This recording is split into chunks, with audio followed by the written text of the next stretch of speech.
ఓ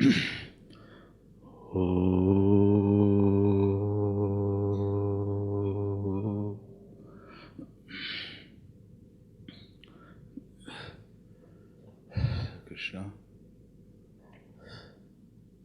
ఈశ్వరో గురురాత్మేతి మూర్తిభేద విభాగిని వ్యోమవద్వ్యాప్తదేహాయ దక్షిణామూర్తయే నమః. శృతిస్మృతిపురాణానాం ఆలయం కరుణాలయం నమామి భగవత్పాదం శంకరం లోకశంకరం.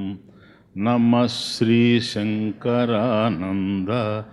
గురుపాదాంబుజన్మనే సవిలాసమహామోహ గ్రాహగ్రాసైకకర్మణే. ఓం సహనావవతు సహనౌ భునక్తు సహ వీర్యం కరవావహై తేజస్వినావధీతమస్తు మా విద్విషావహై. ఓం శాంతి శాంతి శాంతి. కాచిదంతర్ముఖావృత్తి ఆనంద ప్రతిబింబభాక్ పుణ్యభోగే భోగశాంతౌ నిద్రారూపేణ లీయతే. పంచకోశ విలక్షణంగా ఉండేటువంటి ఆత్మస్వరూపాన్ని అర్థం చేసుకోవడమే బ్రహ్మస్వరూపాన్ని తెలుసుకోవడం అంటే. అందుచేత ఎవడైతే ఆత్మవిధులు అవుతాడో అతడు బ్రహ్మవిధులు అవుతాడు. బ్రహ్మవిధు ఆప్నోతి పరం. కనుక ఈ గుహ ఏదైతే ఉందో, యో వేద నిహితం గుహాయాం పరమే వ్యోమ అని ఈ యొక్క ప్రకరణాన్ని ఎక్కడైతే మనం ప్రారంభం చేశామో ఆ గుహ పంచకోశాలే గుహ. కనుక వాటికి విలక్షణంగా ఉండేటువంటి ఆత్మస్వరూపాన్ని తెలుసుకోవడం. కనుక ఏదైతే గుహ ఉందో అది మిథ్య. ఆ గుహను తొలగిస్తే ఏదైతే మనకు అవగాహనకు అందుతూ ఉందో అది సత్యం. అది మనకన్నా అన్యంగా కాకుండా మన స్వరూపంగానే తెలుస్తుంది. అందువల్ల బ్రహ్మవిదు ఆప్నోతి పరం. కనుక ఇప్పటి వరకు అన్నమయ ప్రాణమయ మనోమయ విజ్ఞానమయాలని ఎలా ఆత్మ కాదో తెలుసుకున్నాం. ఇక ఆనందమయ కోశం వచ్చినప్పుడు 9వ శ్లోకం. కాచిత్ వృత్తి పుణ్యభోగే ఆనంద ప్రతిబింబ భాక్ అంతర్ముఖ భోగశాంతో నిద్రారూపేణ లీయతే. ఇది మొన్న చూసాం, కనెక్షన్ ఇస్తున్నాం. కాబట్టి ఆనందమయం కూడా కోశం ఎందుకయింది అంటే అదొక్కటి నిషేధింపబడాలి. ఇప్పుడు అన్నమయ ప్రాణమయ మనోమయ విజ్ఞానమయాలు శుభ్రంగా నిషేధింపబడ్డాయి. ఇంకా నిషేధింపబడాల్సింది ఆనందమయ కోశం.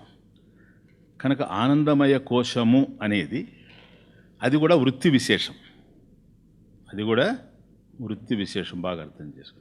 కనుక అది సుషుప్తిలో ఆనందమయ కోశం గనక సుషుప్తిలో ఏమీ తెలియడం లేదు గనక ఆనందమయ కోశం అంటే ఏమీ తెలియదు అనుకోవడానికి అవకాశం లేదు. కేవలం సుషుప్తికే ఆనందమయ కోశం పరిమితమైంది కాదు, స్ఫుటంగా తెలుస్తూ ఉంది. అది అక్కడ విషయం. అంటే సుషుప్తిలో ఉత్కట అంటే స్ఫూర్తి పూర్ణంగా తెలుస్తూ ఉంది మనకు. అంత మాత్రం చేత ఆనందమయ కోశం కేవలం సుషుప్తికి మాత్రమే పరిమితమైంది కాదు, జాగ్రత్త స్వప్నాల్లో కూడా ఉంది. ఎక్కడ నీకు ఏ విధమైన ఆనందం గోచరించినా అది బ్రహ్మముకు సంబంధించినటువంటి ఆనందమే. అక్కడ ఏదైతే నీకు అవరోధంగా తెలుస్తూ ఉందో అది కోశం. కాబట్టి ఆనందం ఇక్కడ ఏదైతే మనం అనుభవిస్తూ ఉన్నామో, మన వ్యక్తిగతంగా మనకు ఒక అభిప్రాయం ఉంది. ఏ సుఖమైతే నేను అనుభవిస్తూ ఉన్నానో ఈ సుఖ విశేషం ప్రపంచానికి సంబంధించింది, లేదా దేహానికి సంబంధించింది, లేదా ఇంద్రియాలకు సంబంధించింది, లేదా మనసుకు సంబంధించింది అనేటువంటి అభిప్రాయం మనకుంది. కానీ ఆనందం అనేటువంటిది ఈ విధమైనటువంటిది కాదు. ఆనందం ఎక్కడి నుంచి వచ్చినా ఆత్మ నుండి రావాల్సిందే కానీ ఇంకొక విధంగా వచ్చేందుకు అవకాశం లేదు. ఇది 3 రకాలుగా మనం చూచాం. ఒకటి, ఈ ఆనందమయ కోశంగా ఏ సుషుప్తి అయితే మనకు తెలుస్తూ ఉందో ప్రియ, మోద, ప్రమోదాది వృత్తులతో తెలుస్తూ ఉంది. అక్కడే వృత్తి విశేషం, సుఖ విశేషం ఏదైతే ఉందో ఇది వృత్తి విశేషంగా ఉంది.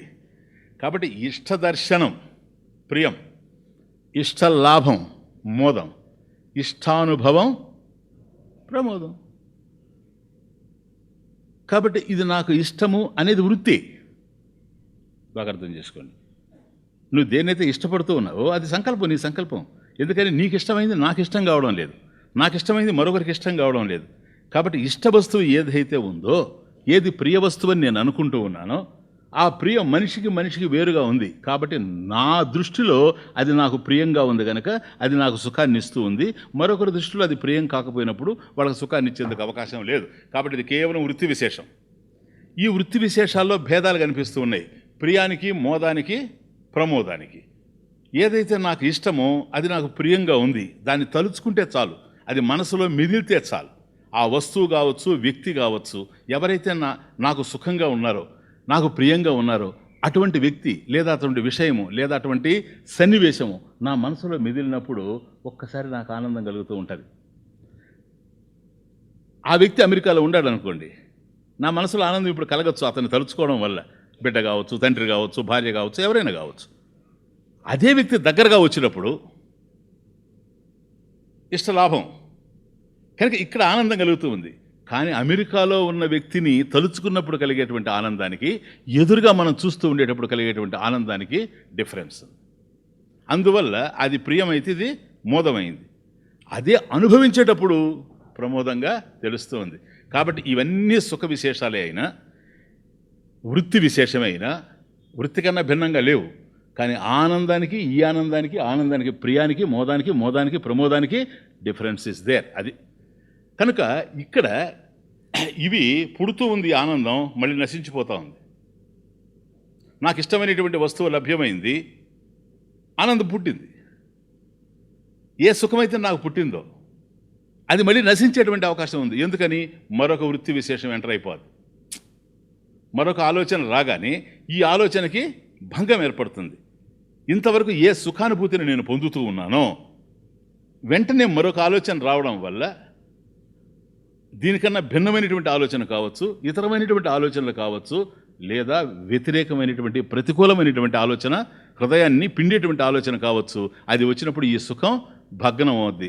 కాబట్టి జాగ్రత్త, స్వప్న ఈ 2 అవస్థలలో కూడాను ఎక్కడెక్కడైతే మనకు సుఖం ప్రాప్తం జరుగుతూ ఉందో అది ఆనందమయ కోశానికి సంబంధించిందే కానీ మరొక దానికి సంబంధించింది కానీ కాదు.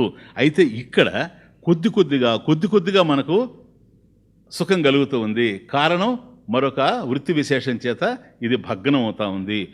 అదే నీవు గాఢ నిద్రకి వెళ్ళినప్పుడు అక్కడ నువ్వు ఆనందాన్ని పొందుతూ ఉన్నావు, కానీ ఆనందం భగ్నం కావడం లేదు. అంటే నువ్వు మళ్ళీ నిద్ర లేచేంత వరకు, లేదా నీకు కళ వచ్చేంత వరకు, కళ వచ్చిందంటే మళ్ళీ స్వప్నం ఎంటర్ అయిపోయిందని అర్థం. కాబట్టి స్వప్నరహిత నిద్ర నువ్వు ఎంతవరకు అయితే పోతూ ఉంటావో అక్కడ భంగం కలిగే అవకాశం లేదు గనక, మరొక వృత్తి విశేషం ఎంటర్ అయ్యేందుకు అవకాశం లేదు గనక అక్కడ నువ్వు అనుభవించేది అధికంగా ఉంది, అంతకేం లేదు. కాబట్టి ఉత్కట స్ఫుటంగా అక్కడ మనకు తెలుస్తుంది ఆనందమయ కోశంలో, ఇక్కడ కొద్దిగా తెలుస్తూ ఉంది. కాబట్టి ప్రియాది గుణక, చూసారా, ఇక్కడే ఆత్మ కాదని తెలిసిపోతూ ఉంది.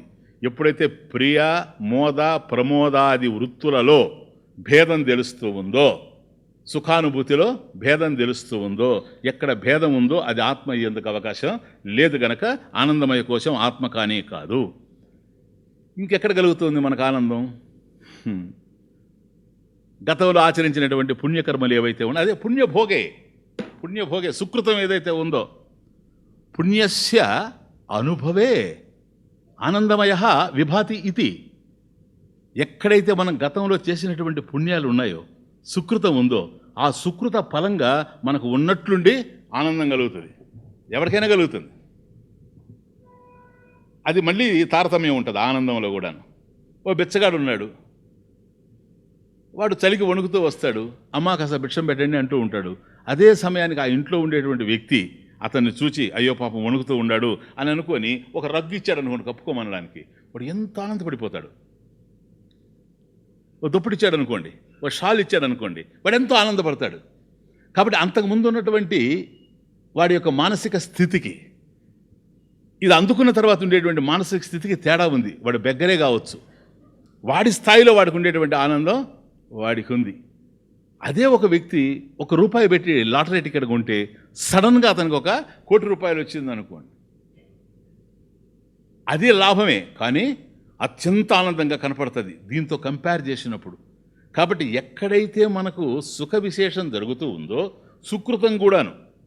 ఈవెన్ ప్లీజ్ ఆ భిక్షగాడికి షాల్ ఇవ్వడం కూడా పుణ్యఫల విశేషమే. వాడు గతంలో ఏదో చేసి ఉంటాడు, వాడు ఎవడికో ఇచ్చుంటాడు గతంలో, అందువల్ల వాడికి ఇవ్వడం జరిగిందే కానీ లేకపోతే ఇవ్వాలనేటువంటి సంకల్పం కూడాను యజమానికి రాదు. కాబట్టి ఇటువంటి ఎక్కడైతే మనం ఈ పుణ్యానికి సంబంధించిన అనుభవం, పుణ్యస్య అనుభవే ఆనందమయ భాతి. కాబట్టి ఈ పుణ్యానుభవం కలిగేటప్పుడు కూడాను ఆనందమయం. కాబట్టి ఆనందాలు ఎక్కడొస్తున్నాయి? మనకు ఇష్ట వస్తువు ఏదైతే ఉందో అది ప్రియాది వృత్తులతో కూడినప్పుడు ఆనందంలో భేదాలు ఉండినప్పటికీ కూడాను సుఖం కలుగుతూ ఉంది, వృత్తి విశేషం. రెండవది ఎక్కడ జరుగుతూ ఉందంటే మనకు సుకృత ఫలం, గతంలో మనం చేసినటువంటి పుణ్యఫలం యొక్క విశేషం ఎక్కడైతే అందుతూ ఉందో అక్కడ కలుగుతుంది. మూడవది ఏ భంగం లేకుండా, ఆటంకం లేకుండా, విఘ్నం లేకుండా సుషుప్తిలో జరుగుతూ ఉంది. కానీ వీటిని బట్టి మనకి ఏమర్థమవుతుంది? వృత్తి విశేషం. వృత్తే కదా, వృత్తి పుడుతుంది. అల ఎట్లాగైతే పుడుతుందో వృత్తి పుడుతుంది, అల ఎట్లాగైతే అణిగిపోతుందో వృత్తి కూడా అణిగిపోతుంది. కాబట్టి క్షణికంగా తెలుస్తూ ఉంది, వృత్తి క్షణికము. కనుక ఈ వృత్తి ఏదైతే ఉందో సుఖస్వరూపం వృత్తి రూపమే గనక, ఆనందమయమే గనక, ఆత్మ గనక అయ్యేటట్లయితే ఆత్మకు కూడా ఆద్యంతాలు ఉంటాయి. ఆద్యంతాలు ఉండేటువంటి దాంట్లో మనం సుఖపడలేము. అటువంటిది అనంతమైనటువంటి సుఖం కాదు.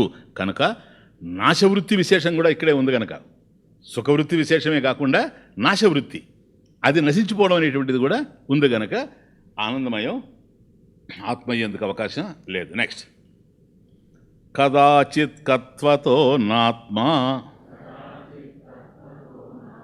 స్యాదానందమయోప్యయం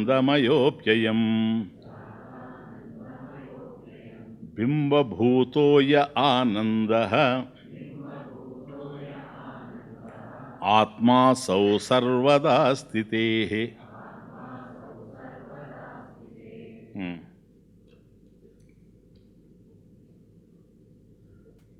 కదాచిత్ కత్వతః న ఆత్మా స్యాత్ ఆనందమయః అపి అయం.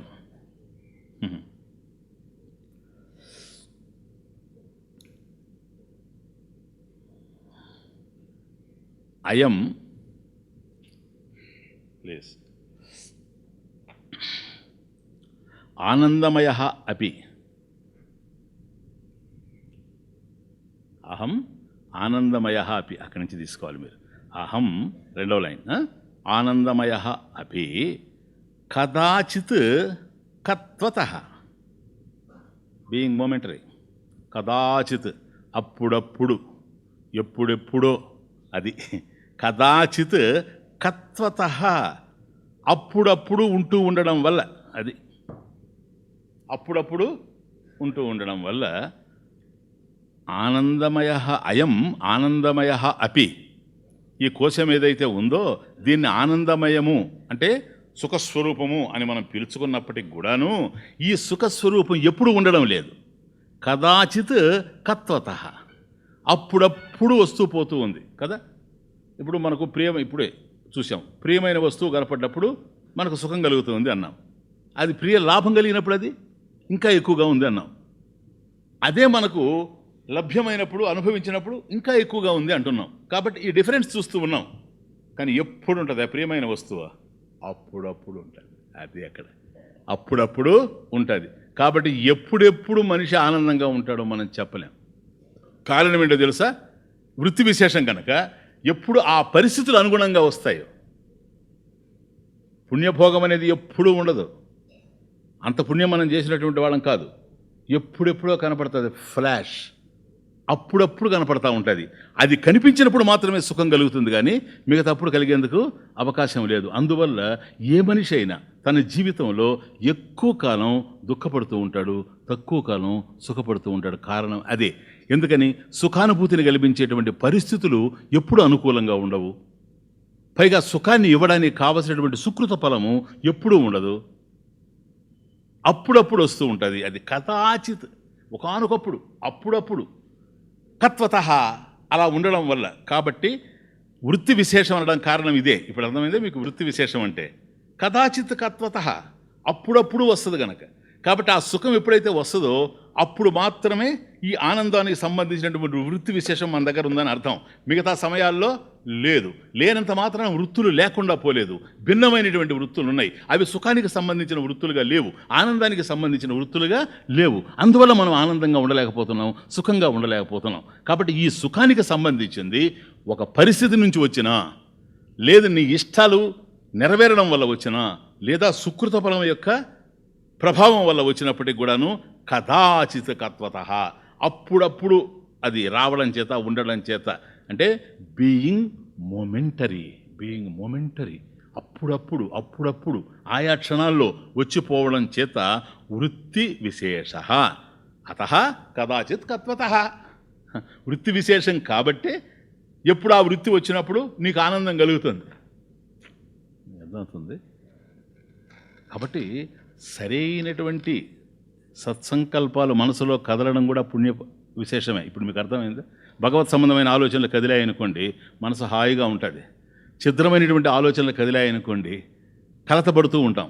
కలతపడినటువంటి సమయంలో ఆనందం లేదు. కాబట్టి ఆనందం లేదు కనుక సుఖస్వరూపం కాదు, వృత్తి విశేషం లేదు, సుఖానికి సంబంధించిన వృత్తి విశేషం లేదు. దీనికి కారణం ఏంటి అని అంటే, గతంలో ఆ విధంగా నడిచింది. అదే అక్కడ. ఈ ఆనందానికి సంబంధించిన సుకృతం కాకుండా దుష్కృతం ఎక్కువగా ఉండడం వల్ల సుఖపడాల్సినటువంటి సమయంలో కూడా మనుషులు దుఃఖపడుతూ ఉండడం అనేటువంటిది మనం చూస్తూ ఉంటాం. ఇది అనుభవంలో కూడా మనకు అందుతూ ఉంటుంది. కదాచిత్ కత్వత వృత్తి విశేష. కాబట్టి ఇష్ట వస్తు ప్రాప్తి ఏదైతే ఉందో, ప్రియం కానీ, మోదం కానీ, ప్రమోదం కానీ, ఇవన్నీ కూడాను ఇటు జాగ్రత్తలో తెలుస్తూ ఉంటాయి, అటు స్వప్నాల్లో తెలుస్తూ ఉంటాయి, కొద్ది కొద్దిగా తెలుస్తూ ఉంటాయి. వస్తూ ఉంటుంది, పోతుంది. అది ఆడ. ఎప్పుడైతే వృత్తి విశేషం అన్నాడో, వృత్తి పుడుతుంది, పుట్టిన వృత్తి పోతుంది. సుఖం పుడుతుంది, సుఖం పోతుంది.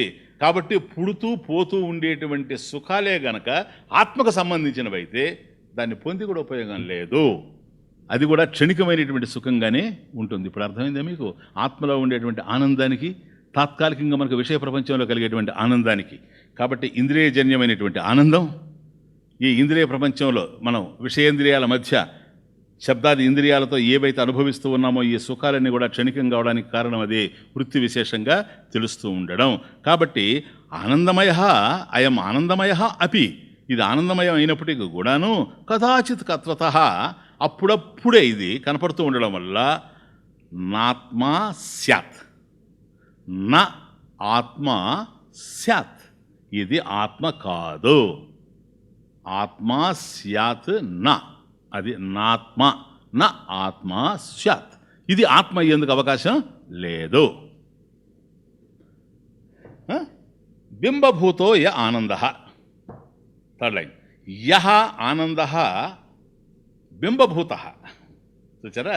ఇప్పుడు మనకు కలిగే ఆనందం ఏంటి? ప్రతిబింబానికి సంబంధించింది కదా, చిదాభాస చైతన్యం.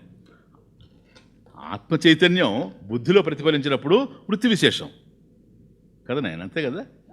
బుద్ధో భానం. కాబట్టి బుద్ధిలో ప్రతిఫలించినప్పుడు మనకి ఏదైతే కలుగుతూ ఉందో ఇది రిఫ్లెక్టెడ్ కాన్షియస్నెస్, అక్కడ ప్రతిఫలించినటువంటి చైతన్యం, ఇది ప్రతిబింబం. మనం చెప్పాను చూచారా, సరోవరంలో చెట్టులాగా. కానీ చెట్టు ఎక్కడుంది? తీరంలో ఉంది, అది బింబం. కనుక ఆత్మ బింబము, ఈ బుద్ధిలో ప్రతిఫలించేటువంటి వృత్తి విశేషం ప్రతిబింబం. కాబట్టి మనం అనుభవించేటువంటి సుఖం, ప్రాపంచిక సుఖాలు ఏవైతే ఉన్నాయో ఇవి బింబ సుఖం కాదు, ప్రతిబింబ సుఖం. కాబట్టి బింబభూత యహ ఆనంద, యహ ఆనంద బింబభూత. అదిగో ఏ ఆనందమైతే బింబానికి సంబంధించింది అయ్యిందో, బింబం అంటే ఆత్మ, ఆత్మకు సంబంధించింది అయ్యిందో, ఫోర్త్ లైన్, అసౌ ఈ ఆత్మాసౌ, ఆత్మ అసౌ, అసౌ ఈ ఏది యహ ఆనంద, అసౌ అసౌ యహ ఆనంద. ఈ ఆనందం ఏదైతే ఉందో ఇది బింబభూత, ఆత్మకు సంబంధించింది కావడం చేత సర్వదా స్థితే, సర్వదా స్థితే ఎప్పుడూ ఉంటుంది, సర్వదా సదా. ఒక కాలానికి పరిమితం కాకుండా, ఒక వస్తువు మీద ఆధారపడకుండా. ఇప్పుడు చూచారా, మనం ఇక్కడ ఈ ప్రపంచంలో సుఖాన్ని అనుభవించాలంటే ప్రత్యేకమైనటువంటి పరిస్థితి ఉండాలి. ఆత్మానందానికి ప్రత్యేకమైన పరిస్థితి లేదు. ఎందుకని? తానే ఆనంద స్వరూపం కావడం చేత, అది ప్రధానం. కనుక సర్వదా స్థితే, సర్వదా ఎల్లప్పుడూ కూడాను సదా ఆ ఆనందం ఉండిపోతుంది. అసౌ సర్వదా స్థితే ఆత్మ, బింబభూత ఆనంద ఆత్మ.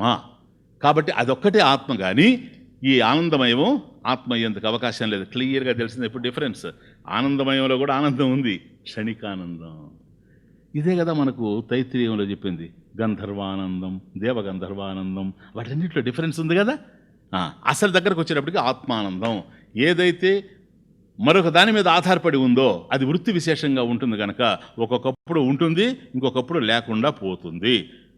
కాబట్టి వృత్తి విశేషం కావడం చేత ఈ చిదాభాస చైతన్యంలో మీరు ఆనందమయ కోశంలో ఏ సుఖాన్ని అయితే అనుభవిస్తూ ఉండారో ఇది ఆత్మ మీద ఆధారపడి ఉంది, అంతే. క్లియర్?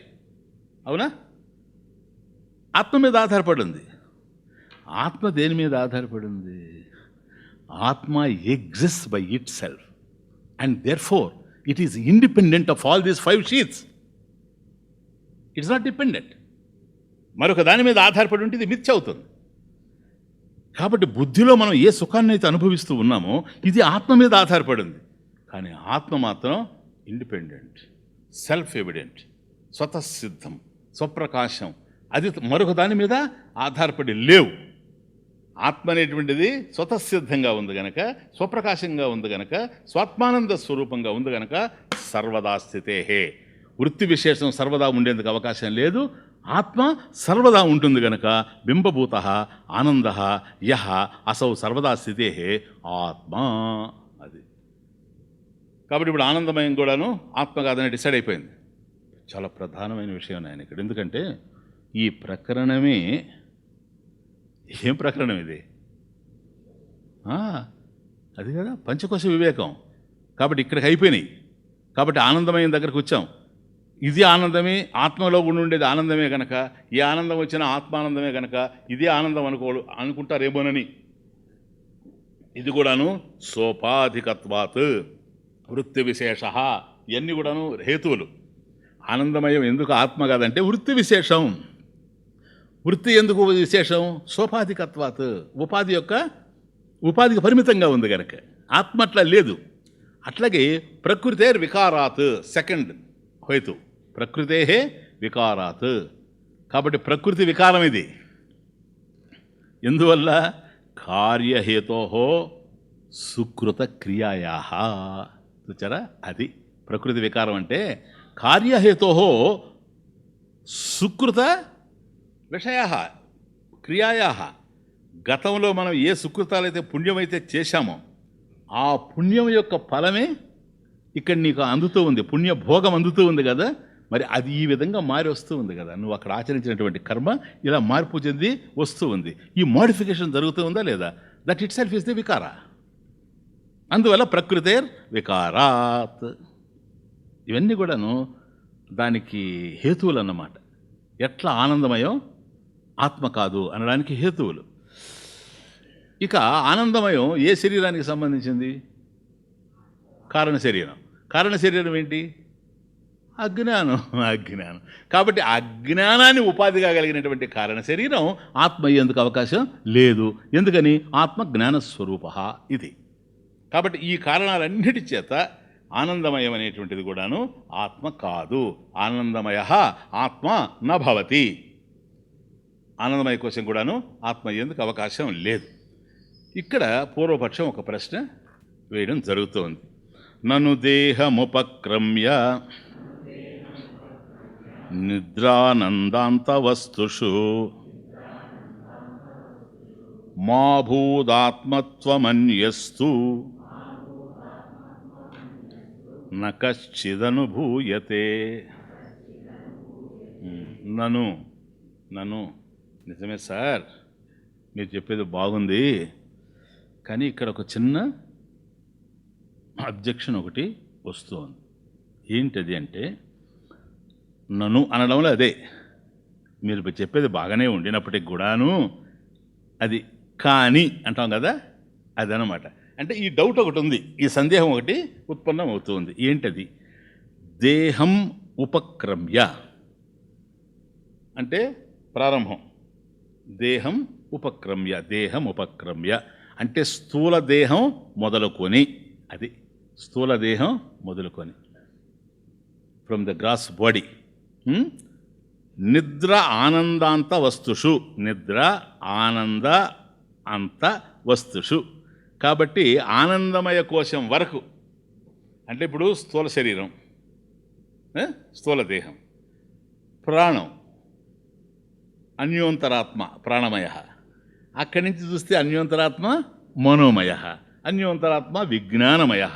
ఇట్లా చూస్తూ వచ్చినప్పుడు ఆనందమయ ఏదైతే ఉందో సుషుప్తి, అంటే స్థూల దేహం జాగ్రత్త ప్రపంచంలో చరిస్తూ ఉండే, జాగ్రత్త స్వప్నాలను దాటి సుషుప్తికి వెళ్ళిన తర్వాత ఈ మూడు అవస్థలు, అవస్థాత్రయం మన చేత అనుభవింపబడుతూ ఉంది, మన అనుభవంలో ఉంది.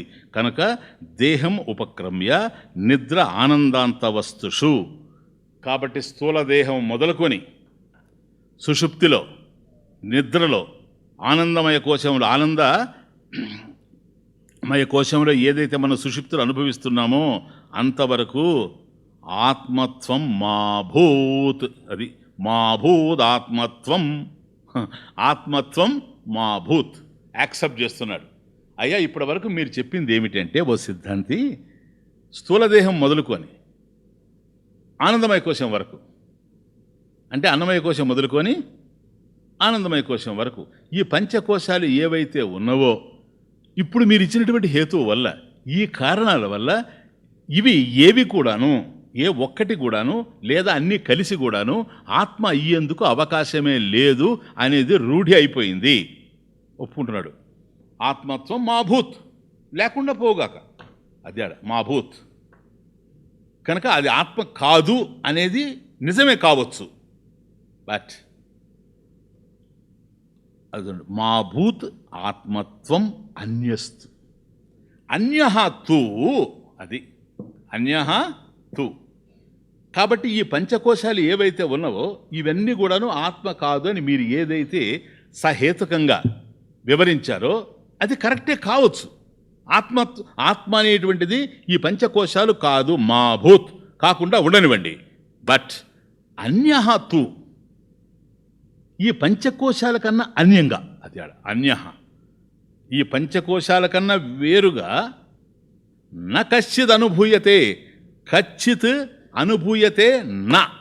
అది మనకి ఏం తెలిసినా ఈ పంచకోశాలే తెలుస్తున్నాయి తప్ప ఈ పంచకోశాల కన్నా వేరుగా ఏమీ తెలియడం లేదు కదా. కచ్చిత్ అనుభూయతే నా, మన అనుభవానికి అందితేనే కదా ఏదైనా ఉన్నట్టు. ఇప్పుడు ఇది ఉంది అని ఎట్లా చెబుతావు నువ్వు? నీకు తెలిసినప్పుడే. నీకు తెలియడం అంటే ఏంటి? నీ అనుభవంలో ఉండడం. కాబట్టి ఒకటి ఉన్నది అని నువ్వు చెప్పావంటే అది నీ అనుభవంలో ఉండాలి. కాబట్టి నా అనుభవంలో ఉన్నది దేహం చెబుతున్నా, ప్రాణం చెబుతున్నా, మనసు చెబుతున్నా, బుద్ధి చెబుతున్నా, ప్రత్యక్షంగా కానీ పరోక్షంగా కానీ అనుమాన ప్రమాణంతో కానీ వీటిని గురించి నేను నిర్ధారణ చేస్తూ ముందుకు పోతున్నా. కానీ ఈ పంచకోశాలన్నింటినీ వదిలేస్తే మీరు చెప్పినట్టుగా అవన్నిటిని వదిలిన తర్వాత ఏది పోనీ యుక్తితోనే, మీరు చాలా లాజికల్గా చెప్పారు కనుక యుక్తితః పంచానాం కోశానాం మిథ్యాత్వేన నిషేధే కృతే నిరాకరణే సతి, మిథ్యాత్వేన. కాబట్టి ఈ పంచకోశాలు ఏవైతే ఉన్నవో ఇవి ఏవి సత్యమయ్యేందుకు అవకాశం లేదు, ఆత్మ ఒక్కటే సత్యం కాబట్టి పంచకోశాలు సత్యమయ్యేందుకు అవకాశం లేదని మిథ్యాత్వేన నిరాకరణ సతి అది మిథ్య, పంచకోశాలు మిథ్య, ఆత్మ ఒక్కటే సత్యం అని నిర్ణయం చేసిన తర్వాత తన్నిషేధావధి ఈజ్ ద పాయింట్. తన్నిషేధావధి, అవన్నీ నిషేధం చేసిన తర్వాత చివరిలో అవధి ఏంటి? తన్నిషేధావధి శూన్యమేవ, శూన్యమేవ అవశిష్యతే. అది అబ్జెక్షన్. కాబట్టి మనకు తెలుస్తున్నవి ఈ పంచకోశాలే, దేహము, ప్రాణము, మనసు, బుద్ధి, ఆనందమయ కోశం. ఇంతకన్నా ఏం తెలియడం లేదు. ఏది తెలిసినా ఇవే. కనుక ఇవి కానప్పుడు మరొకటి ఉంది అన్నప్పుడు అన్యః తూ, కాబట్టి ఈ పంచకోశాల కన్నా వేరుగా అన్యంగా మరొకటి ఉంది అంటే అది మనకు తెలియాలి కదా. తెలియాలంటే మన అనుభవంలో ఉండాలి. అటువంటిది ఖచ్చిత్ అనుభూయతే నా, అటువంటిది ఎక్కడా మనకు అనుభవానికి అందడం లేదు. ఎవరికైనా అందిందా చెప్పండి? అది అతని క్వశ్చన్. అర్థమవుతుంది అంటే అత్ర సర్వ అభావం విన, సర్వ అభావం విన కించిదపి న పశ్యామి. అయ్యా, ఏమీ లేదు అనేది తప్ప ఇంకేమీ తెలియడం లేదు. అక్కడ లేదులే, నేను అంటున్నా. అత్ర సర్వ అభావం అంటే ఏది లేదు. అభావం, భావం అంటే ఉండడం, అభావం అంటే లేకుండా పోవడం. అత్ర సర్వ అభావం విన, ఏమీ లేదు అనేది తప్ప కించిదపి నపశ్యామి, అంతకన్నా అన్యంగా నేనేం చూడలేకపోతున్నాను అక్కడ. ఎందుకని? అవేమీ లేవు. కాబట్టి ఏం చెప్పాలి ఇప్పుడు? ఏదైనా ఉంటే ఇది ఉంది, దానికి సంబంధించిన అనుభవం నాకుంది అని చెప్పి నేను వివరించగలను. అవేమీ లేనప్పుడు వాటికన్నా అన్యంగా అన్యః తూ ఖచ్చిత నానుభూయతే, నాకేమీ తెలిసి రావడం లేదు గనక ఇప్పుడు నాకు తెలిసింది ఒకటే, సర్వ అభావం విన ఏమీ లేదు అనేది తప్ప కించిదపి ఏ కొద్ది కూడాను నా పశ్యామి, నేను చూడలేకపోతున్నాను. అది ఇప్పుడు డౌట్. కనుక అంటే అతని అర్థం ఏంటి? వీటికన్నట్టు భిన్నంగా ఆత్మ ఉందంటున్నావు కదా, ఆత్మ ఉన్నట్టు తెలియడం లేదు కదా. ఏవైతే తెలుస్తూ ఉన్నాయో అవన్నీ పంచకోశాలే అయినాయి. పంచకోశాల కన్నా అన్యంగా ఏం తెలియడం లేదు. కోశాత్ భిన్న విలక్షణ, ఏది అర్థం కావడం లేదు. నా పశ్యామి కించిదపి నా పశ్యామి. మరి అట్లాంటప్పుడు ఆత్మ ఉందని ఎట్లా నిర్ణయం చేయాలి? కనుక ఏముంది అది చెప్పాలి. ఆ ఉన్నది ఏదో శూన్యమే గనక శూన్యమనే చెప్పాలి. పూర్ణం అని చెప్పడానికి అవకాశం లేదు. పూర్ణం అనేది ఉంటే అది భావం, కానీ ఇది అది కాదు, అభావం, సర్వ అభావం. మళ్ళీ అదొకటి, ఏమీ లేదు అనేటువంటిది. అంటే ఏంటమ్మా? ఏదైతే ఉందో, అర్థం ఏంటంటే ఏది ఉందో అది తెలియడం లేదు. అదే అతని పాయింట్. ఒకవేళ నువ్వు ఉందని చెప్తే ఆ ఉండేది ఏదో అది తెలియడం లేదు నాకు. తెలిసేది ఇవే, ఏది ఉందో అది నాకు తెలియడం లేదు. ఏది తెలియదు అనేది తెలుస్తూ ఉంది.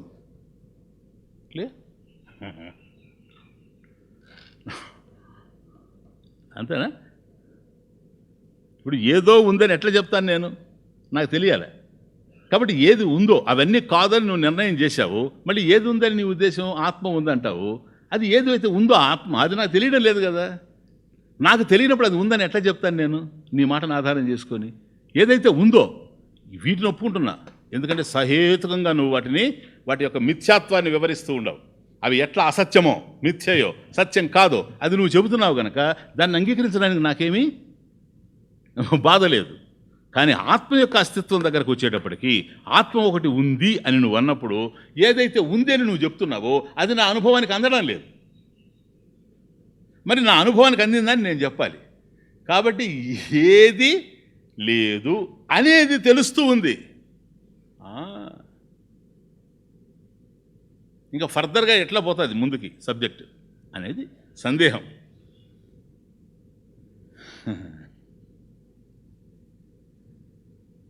మంచి డౌట్, బ్యూటిఫుల్ డౌట్. ఎందుకంటే ప్రాక్టికల్గా పోతున్నాడు. వెన్ దీస్ 5 కోశాస్ 5 sheets are totally neglected,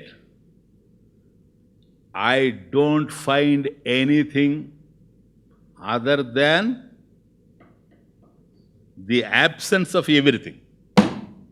other than the absence of everything, అది యూసేజ్. బ్యూటిఫుల్. అభావం వినా, అభావం వినా. కాబట్టి ఏం తెలుస్తూ ఉంది నాకు? నాకేమీ తెలియడం లేదు, ఏది లేదనేది తెలుస్తూ ఉంది.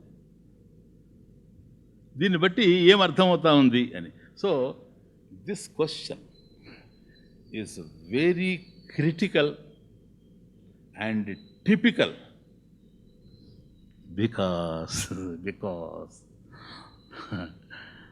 the question itself provides the answer. అందువల్ల క్రిటికల్. అసలు ఎవరు అవసరం లేదు, సిద్ధాంత అవసరం లేదు. The answer is in the question it self. చూడండి తమాషా కాదు, వాడి ప్రశ్నలోనే ఉంది ఆన్సర్. అది పూర్వపక్షం. ఎట్లా ఉంది స్వామీజీ క్వశ్చన్లో answer? That's the next shloka. బాఢం నిద్రాదయ సర్వే అనుభూయంతేన చేతరః తథాప్యేతే అనుభూయంతే ఏన తం కో నివారయేత్.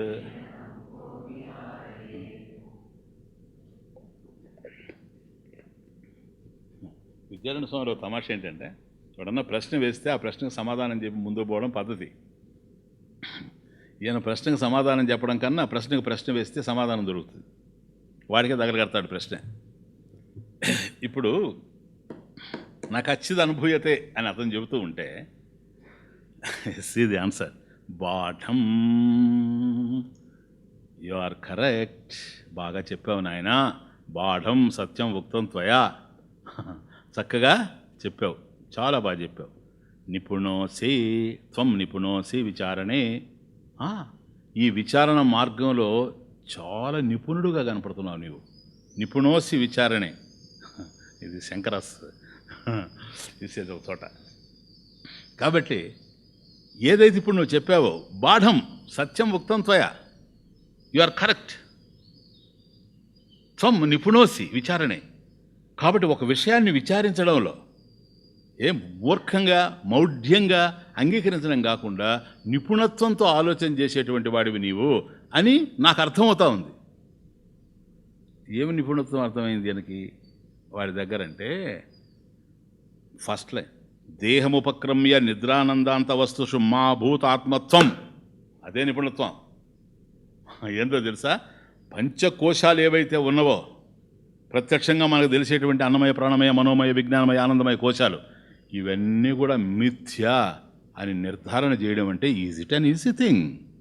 దేర్ ఫార్ నిపుణహాసి త్వం. చిన్నడివి కాదు, చిన్న విషయమా ఇది? దేహం సత్యం కాదు, ప్రాణం సత్యం కాదు, మనసు సత్యం కాదు, బుద్ధి సత్యం కాదు, ఆనందమయం కూడాను, సుషుప్తి కూడా సత్యం కాదు అనేటువంటి విషయానికి వచ్చి, మరి సత్యం కానప్పుడు ఇవన్నీ ఏంటండి? మిథ్యాస్వరూప, ఇవన్నీ మిథ్యారూపము అనేటువంటి నిర్ణయానికి రావడం అంటే ఎంత విశ్లేషణ ఉండాలి, ఎంత విచారణ ఉండాలి, ఎంత జిజ్ఞాస ఉండాలి, ఎంత ఆత్మానాత్మ వివేక జ్ఞానం ఉండాలి. దేర్ ఫార్ యు ఆర్ నిపుణ. అడాప్ట్. నిన్ను తక్కువగా అంచనా వేయడానికి మాత్రం అవకాశం లేదు. కాకపోతే యథా జ్ఞాతం తథా కథితం. నీకేది తెలిసిందో అది చెప్పావు నాయన, దాచిపెట్టుకోకుండా ఏదంటే అది చెప్పావు. కాబట్టి నిద్రాదయ సర్వే అనుభూయంతే. నిద్రాదయ అన్నమయాత్ ఆనందమయాంతం. ఆపాదమస్తకంలాగా అన్నమయాత్ ఆనందమయాంతం. కాబట్టి స్థూల దేహం మొదలుకొని ఆనందమయ కోశం వరకు ప్లీజ్ ఇవన్నీ అనుభూయంతే. క్లియర్. అనుభూయంతే, ఇవన్నీ అనుభవానికి అందుతూ ఉన్నాయి కదా. ఆ అనుభవానికి అందుతూ ఉన్నాయి కనుక అవి సత్యము అని అనుకొని కొందరు బాధపడుతూ ఉంటే అవి ఎట్లా సత్యం కాదో మేము సిద్ధాంతపరంగా చెప్పి ఆ బాధల నుంచి వాళ్ళని విముక్తి చేయడానికి నాయన ఎండమావుల వైపు పరిగెత్తూ ఉన్నావు, అక్కడ నీకు నీళ్లు దొరకవు, నీ దాహం తీరేది కాదు. అట్లాగే ఏ ప్రపంచాన్ని అయితే నువ్వు విశ్వసించి దాన్ని అనుసరిస్తూ ఉన్నావో అక్కడ నీకు సత్యం గోచరం అయ్యేందుకు అవకాశం లేదు. ఎందుకనంటే అన్నమయాత్ ఆనందమయాంతం మిథ్య ఏవా, పో అది మిథ్యను అని చెప్పేసి నిర్ణయం చేశాం. ఇవన్నీ అనుభవానికి అందుతూ ఉన్నాయి. న చ ఇతరహ, న ఇతరహ, అది చ మరియు ఇతరహ అంటే కోశాత్ అన్యః, అది ఇతరహ నా అనుభూయంతే. కాబట్టి నీకు ఏదైతే అనుభవానికి అందుతూ ఉందో అవి కోశములే కానీ ఇతరమైనటువంటివి ఏవి కూడాను, అంటే వాటికన్నా అన్యమైనటువంటిది ఏది నీ చేత అనుభవింపబడడం లేదు. అది ప్రశ్న నాయన, వాడి ప్రశ్న కూడా అదే. ఖచ్చితంగా నా అనుభూయత అంటున్నాడు కదా, ఏ కొద్ది కూడా అనుభవింపబడడం లేదు. మా చేత ఏదన్నా అనుభవింపబడింది అంటే, మేము ఏదన్నా అనుభవించాము అని అంటే అవి పంచకోశాలు తప్ప మరొకటి కాదు. అన్యస్తు ఖచ్చిత అనుభూయతే నా అని పూర్వశ్లోకంలో చెప్పాడు కదా.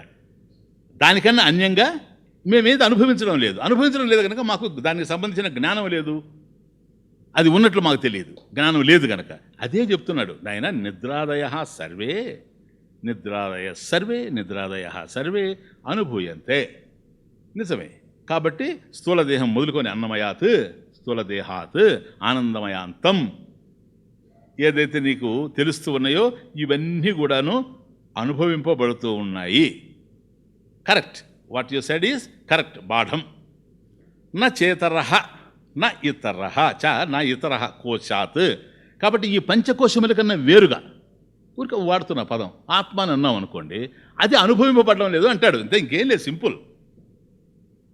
నాయన కన్ఫ్యూజ్ కాపకండి, క్లియర్ అర్థమవుతుంది. పంచకోశాలు అర్థమవుతున్నాయి, అనుభవంలో ఉన్నాయి, ఆత్మ అనుభవంలో లేదు. పంచకోశాలు నేను తెలుసుకున్న తర్వాత అవి నువ్వు అనిత్యమని చెప్పావు, నాకు అర్థమవుతా ఉంది. అట్లాగే ఆత్మ కూడా తెలిస్తే అది నిత్యమని నువ్వు చెబితే నాకు అర్థమవుతుంది, కానీ అది నా అనుభవానికి అందడం లేదు. ఇవి అందుతున్నాయే కానీ అది అందడం లేదు. తథాపి అంటే తను చెప్పిన దాన్నే చెప్పాడు, ట్విస్ట్ చేస్తున్నాడు, జాగ్రత్తనండి. తథాపి ఆ విధంగా అయినప్పటికీ కూడాను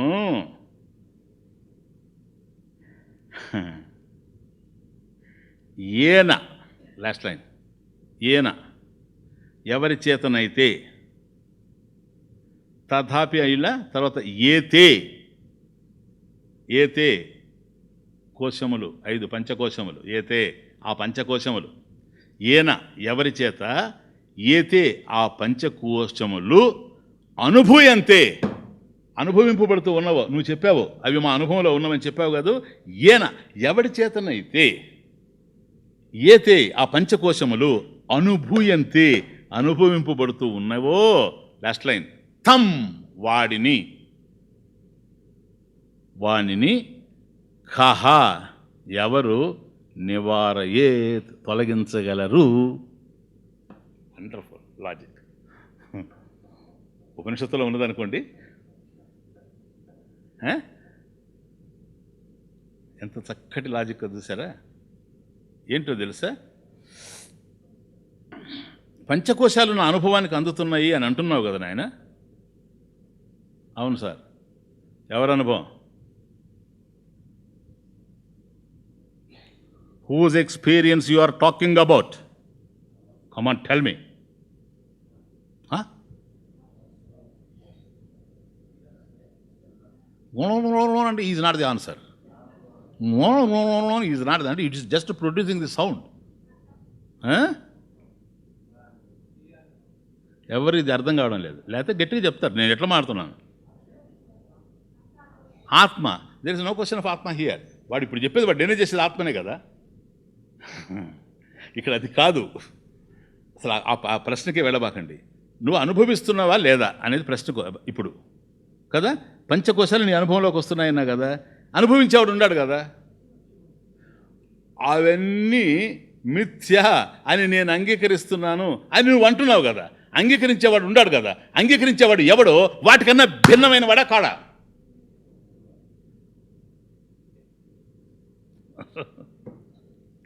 చెప్పండి.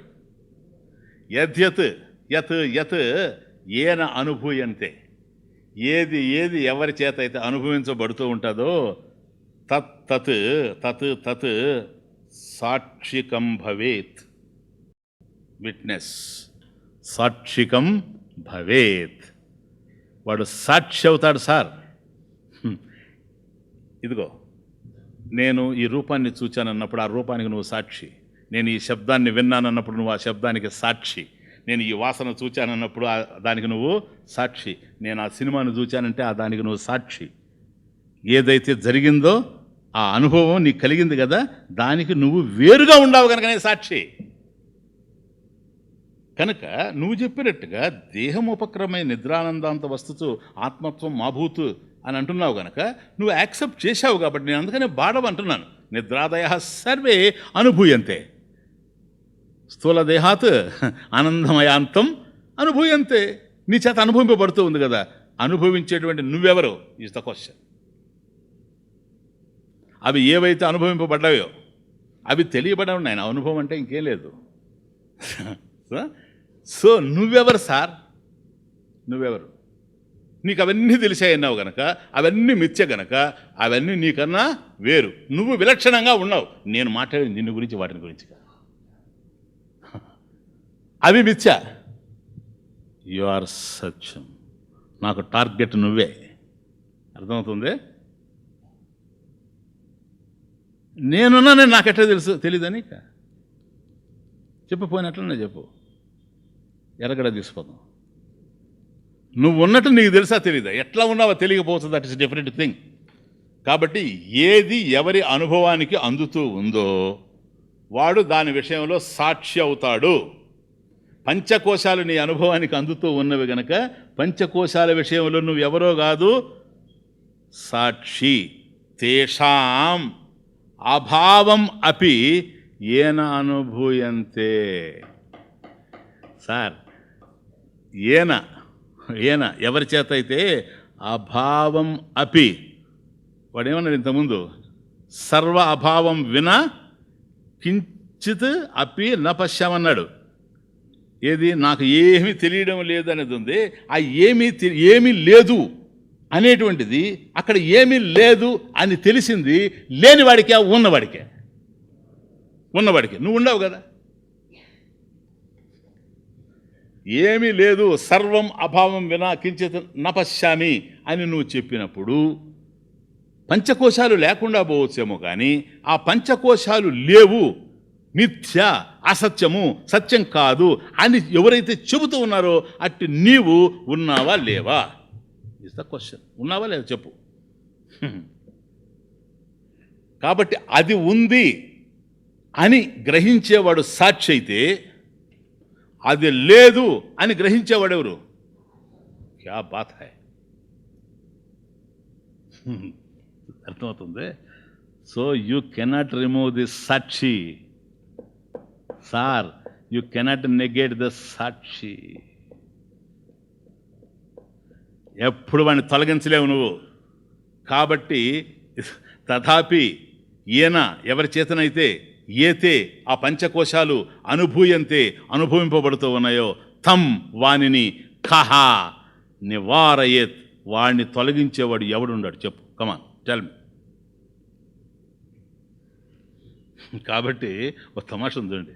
అందుకని నేను అన్నది ఇంతకుముందు ప్రశ్నలోనే సమాధానం ఉందని. సర్వ అభావం వినా కించిదపి నపశ్యామి అన్నాడు కదా.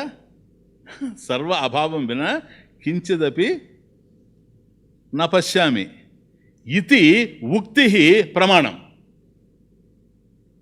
ఆ మాటే మనకు ప్రమాణం. ఏది? అక్కడ అభావం కన్నా నాకేమీ కనిపించడం లేదంటున్నాడు కదా. అభావం ఉందని వీడు యాక్సెప్ట్ చేస్తున్నాడు కదా. ఉందంటున్నాడా? అది. సో ఏదో ఉందని యాక్సెప్ట్ చేస్తున్నాడు, దాన్ని లేనిది అంటున్నాడు. లేనిది ఉండేది లేదు, లేనిది ఉన్నది అని వీడు చూస్తున్నాడు. కాబట్టి లేనిది అని చెబుతున్నాడే అది కరెక్టు, చూస్తున్నాను అంటున్నాడే అది కరెక్ట్ కాదు, లేదా చూస్తున్నాను అనేది కరెక్టు, లేనిది అనేది కరెక్ట్ కాదు. అక్కడేదో మారాల్సిన అవసరం ఉంది. కాబట్టి వాడు స్టేట్మెంట్ కరెక్టే కానీ వాడి అనుభవం ఏదో ఉంది కానీ చెప్పలేకపోతూ ఉన్నాడు. That the guru should teach. Understand? క్లియరా? ఏమో బాగా అర్థమవుతుంది అనుకుంటున్నాను నేను.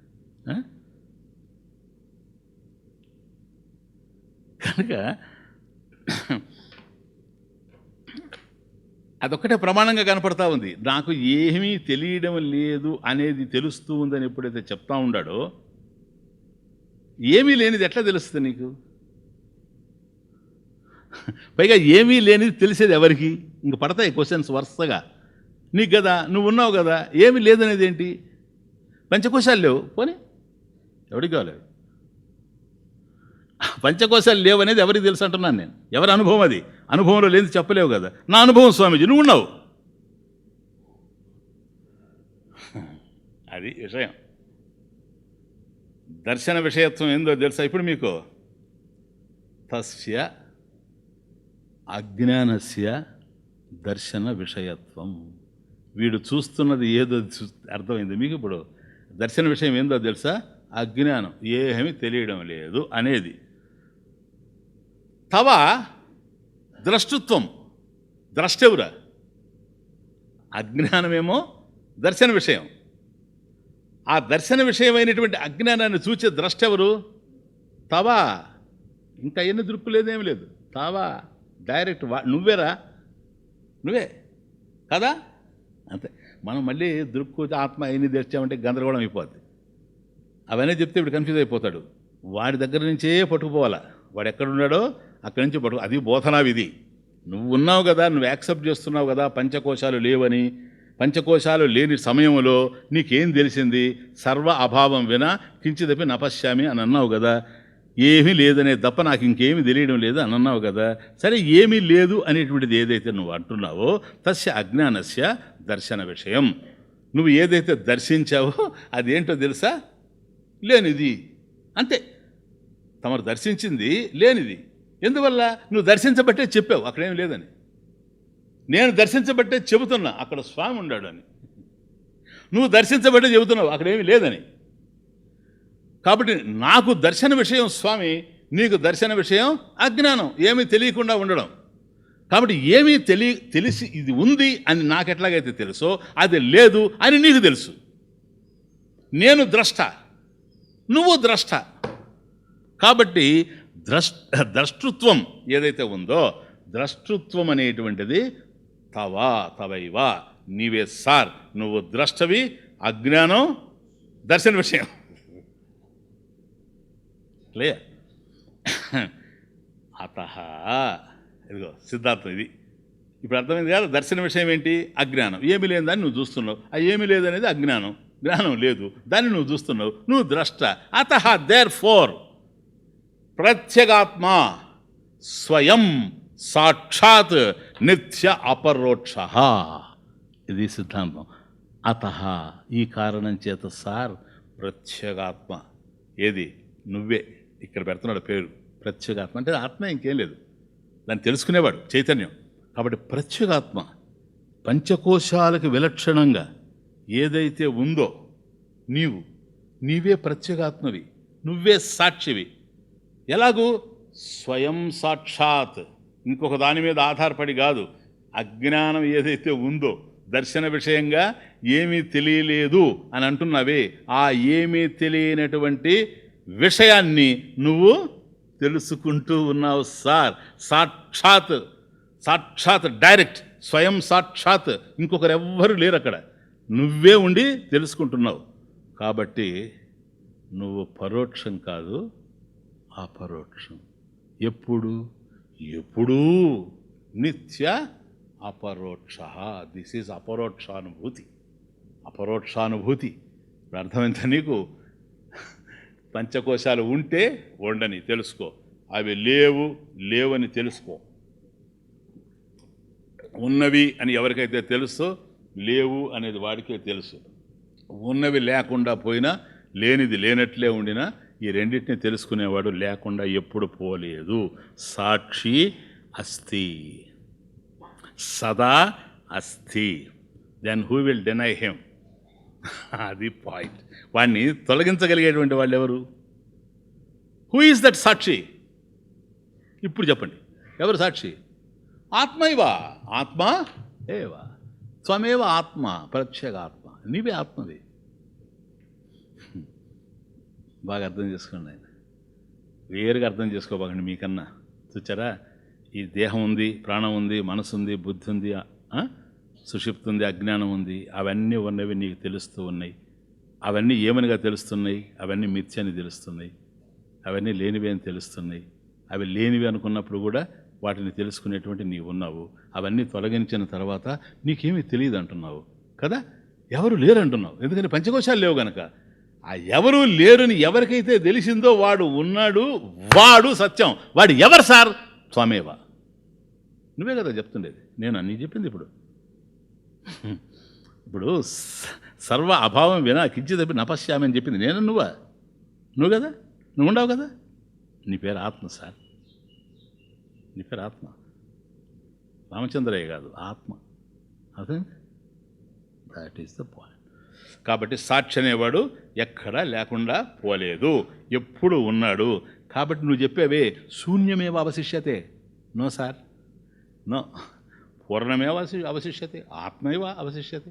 ఆత్మ మిగిలిపోయింది. ఇది నిషేధావధి సాక్షి. నిషేధావధి సాక్షి.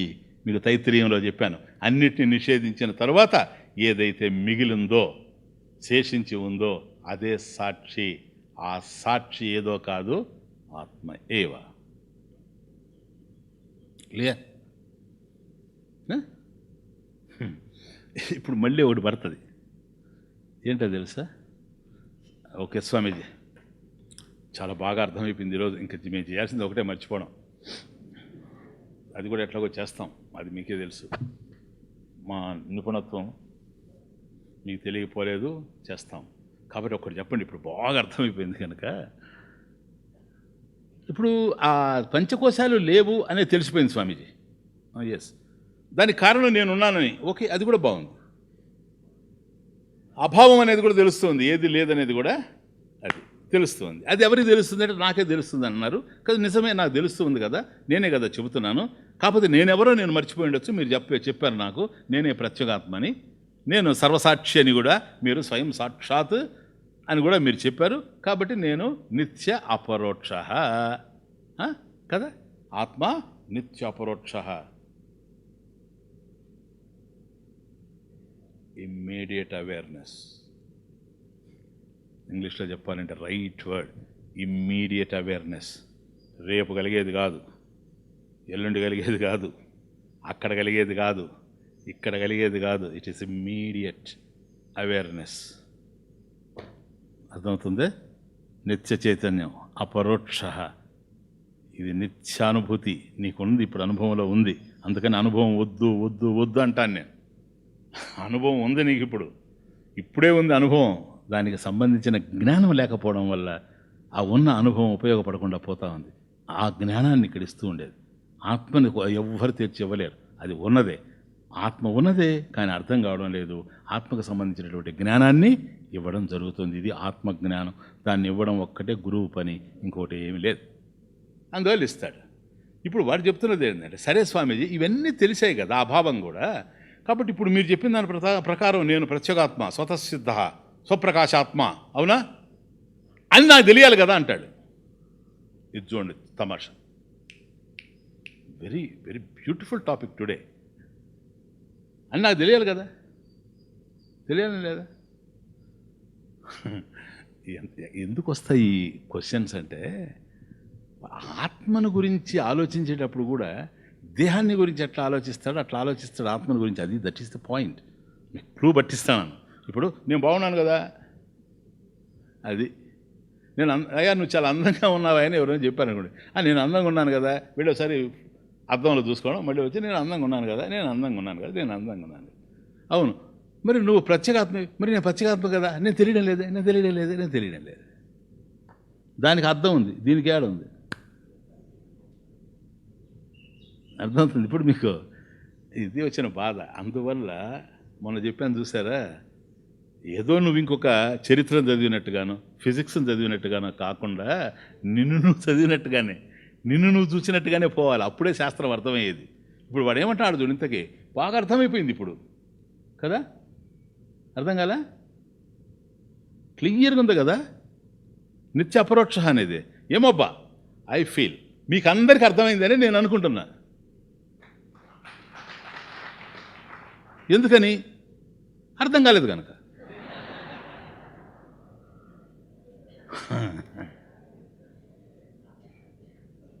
అసలు అర్థమైతే పోతా ఉండడం లేచే, ఇంకేంది, ఇంకా మళ్ళీ కూర్చొని అంటే ఇంకేందని కదా అర్థమయ్యేది. ఇంకేం కావాలి నీకు? ఇంకేం చెప్పాలి ఇప్పుడు నేను? నువ్వే నిత్య పరోక్ష ఆత్మ, నిత్య అపరోక్ష ఆత్మ, స్వతసిద్ధం, స్వప్రకాశం, అయిపోయింది. దేహం ఉంటే ఉంటుంది, పోతే పోతుంది. ప్రాణం ఉంటే ఉంటుంది, పోతే పోతుంది. గాలి బయట జరుగుతూ ఉంది, నువ్వేం ఏడవడం లేదు. ఇక్కడ ఉండే గాలి అక్కడ పోయింది, నువ్వేం బాధపడడం లేదు. ఈ దేహంలో ఉండే గాలి పోతుంది, నువ్వేం ఫీల్ కావు. ఎందుకంటే నువ్వు గాలి కాదు, నువ్వు ప్రాణం కాదు. ఎంత తేలిగ్గా ఉందో చూడు. మన ప్రాణమే పోయినప్పుడు మనకు బాధ లేనప్పుడు ఇతర ప్రాణాలు పోతే మనకే ఉంది.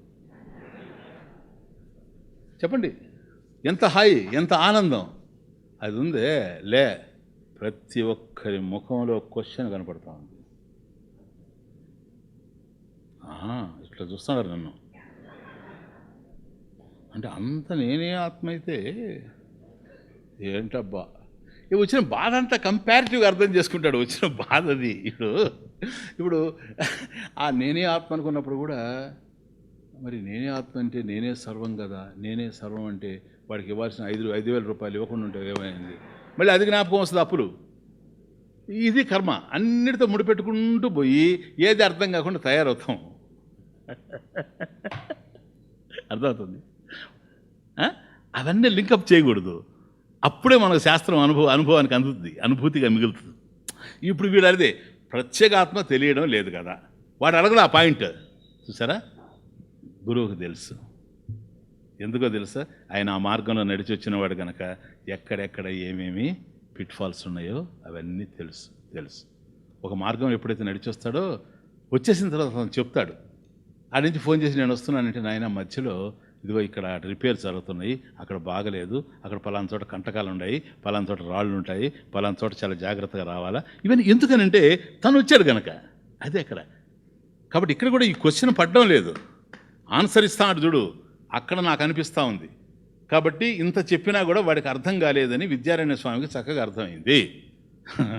అందువల్ల మళ్ళీ నెక్స్ట్ శ్లోకాలో క్లారిఫై చేస్తూ ఉంటాడు. చూడండి, స్వయమేవానుభూతిత్వాత్ విద్యతే నానుభావ్యత జ్ఞాతృజ్ఞానాంతరాభావాత్ అజ్ఞేయో నత్వసత్తయా. బ్యూటిఫుల్. జాగ్రత్తగా నన్ను ఆయన. ఇప్పుడు ఏదైతే మనం నిత్య అపరోక్షంగా ఆత్మస్వరూపాన్ని తెలుసుకున్నామో, ఇది కేవలం తవ స్వరూప, నీ స్వరూపం ఇది. నేను చెప్పింది ఏదో కాదు, నీవే ఆత్మస్వరూపం, నీవే ఆనంద స్వరూపం అని ఏదైతే మనం తెలుసుకున్నామో, ఇది స్వయం ఏవ, ప్లీజ్, స్వయం ఏవ అనుభూతిత్వాత్. స్వయమేవ అనుభూతిత్వాత్. కాబట్టి ఈ కోశాలకన్నిటికీ భిన్నంగా అన్యంగా ఏదైతే స్వస్వరూపంగా తెలుస్తూ ఉందో, స్వతసిద్ధంగా ఉందో ఈ ఆత్మ, దేనినైతే మనం నిత్యాపరోక్షంగా తెలుసుకున్నామో, పైగా స్వయం సాక్షాత్ సాక్షిగాను తెలుసుకున్నాము, అది నేనే అని నువ్వు తెలుసుకున్నావో, ఇదే ప్రత్యేగాత్మ. ఈ ప్రత్యేగాత్మే పరమాత్మ స్వరూపం కనుక నీవే అది అని తెలుసుకున్న తర్వాత స్వయమేవ అనుభూతిత్వాత్, ఆత్మ స్వయంగా అనుభవంలోకి ఉంది లేదా? మంచి పాయింట్. ఇప్పుడు తానున్నట్టు తెలుసు కదా నాయన, అహం అస్మి. మీ దగ్గరకు వచ్చినట్టు చెప్తాను, త్వం అస్సి తదస్తి. కాబట్టి అస్థి ఖచ్చిత్, ఒకటి ఉంది. అది నా దగ్గరకు వచ్చినప్పుడు అహం అస్మి, నేనున్నాను, నువ్వు ఉన్నావు, అది ఉంది. ఈ ఏదైతే ఉంది ఉంది ఉంది అని చెప్తున్నావో ఆ అస్తిత్వం దేనికి సంబంధించింది? ఆత్మకు సంబంధించింది. అహం అస్మి, నేనున్నాను. ఎప్పుడైతే నేను ఉన్నాను అని నీవు అంటున్నావో, నీవుగా ఉన్నావే కానీ దేహంగా కానీ మనసుగా కానీ ప్రాణంగా కానీ బుద్ధిగా కానీ లేవు. క్లియర్? స్వయమేవ అనుభూతిత్వాత్. నువ్వు ఉన్నట్టుగా నీకు స్వయంగా తెలుసు. అయినప్పుడు తీసుకున్నాడు స్వయం ఏవ అనుభూతిత్వాత్ విద్యతే నా అనుభావ్యత. ఎవడైతే స్వయంగా అనుభూతి స్వరూపమై ఉన్నాడో వాడు మరొక దాని చేత అనుభవింపబడడు. అది అనుభావ్యత. నువ్వు మరొక దాని చేత అనుభవింపబడ్డావు, మరొక దాని చేత తెలియబడ్డాం. The subject cannot be the object.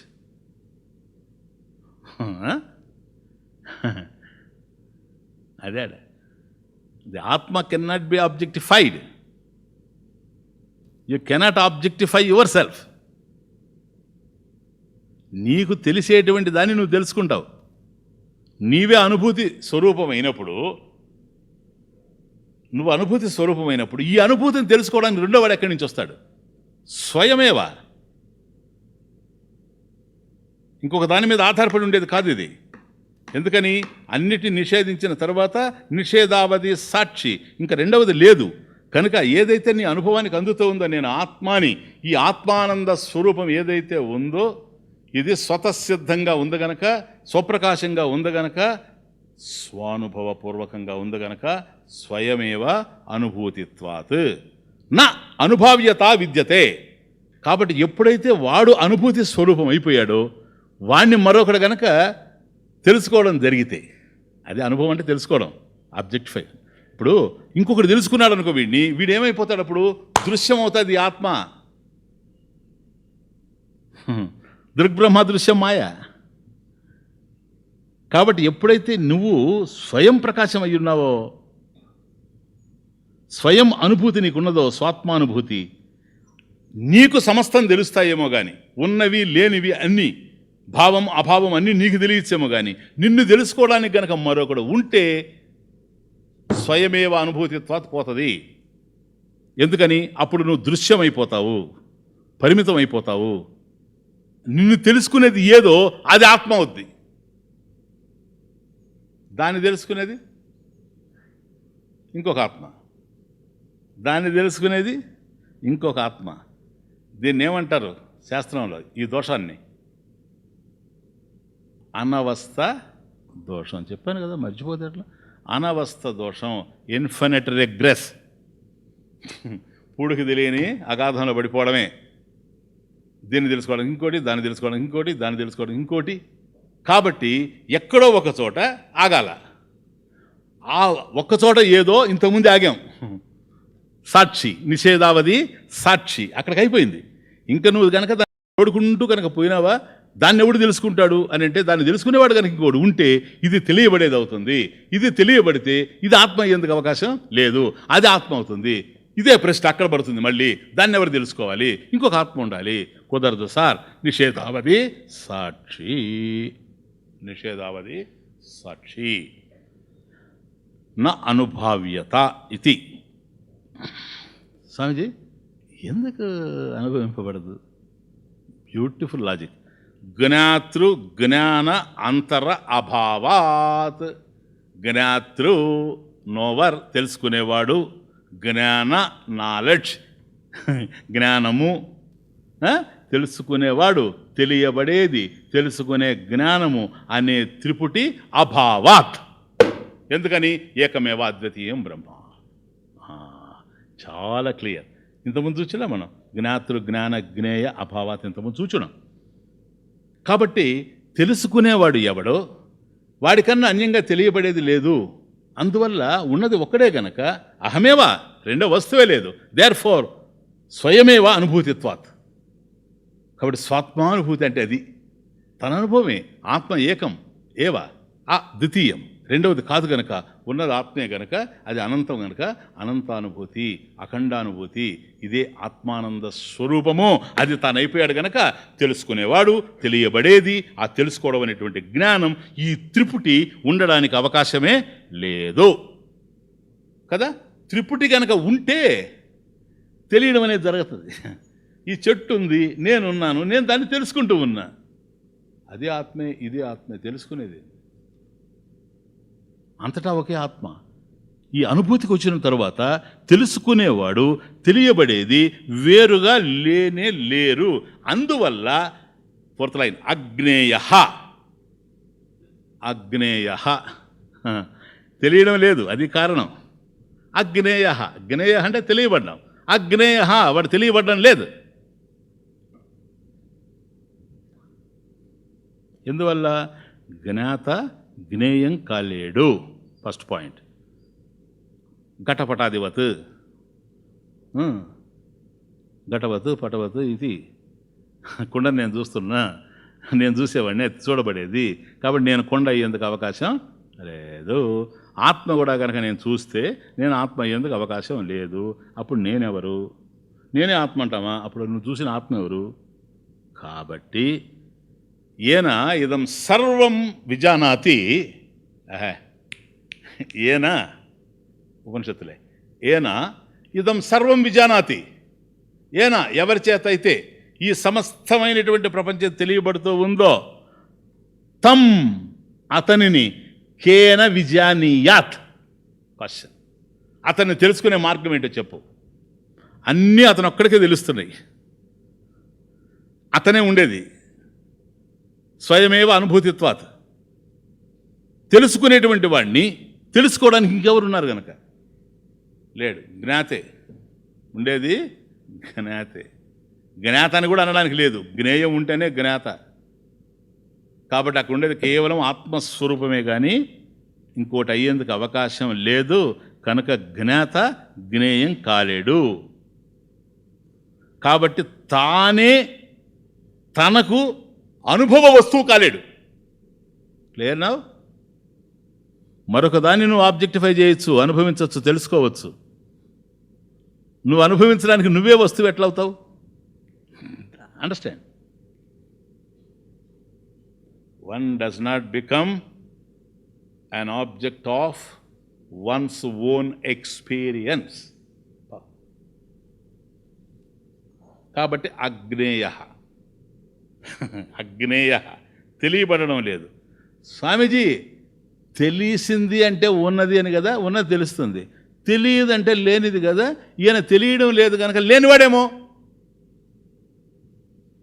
Agyeya నతు అసత్తయ. అసత్తయ తెలియడం లేదనే కానీ, అజ్ఞేయ తెలియబడడం లేదు కానీ, అసత్తయ లేకుండా పోలేదు. ఉన్నాడు, తెలియకుండా ఉన్నాడు. తెలియకుండా ఎందుకు ఉన్నాడు? ఎప్పుడూ తెలియబడడు. కారణం ఏంటి? తెలియబడడం అంటే నీకన్నా అన్యంగా ఉండడం. అది నువ్వే సార్. ఇప్పుడు అర్థమైందా మీకు? నీకన్నా వేరుగా ఉండేదాన్ని నువ్వు తెలుసుకుంటావు. నిన్నే నువ్వేం తెలుసుకుంటావు? నేను అహమస్మి అనేటువంటి అనుభూతి తప్ప ఇంకేముంది చెప్పు.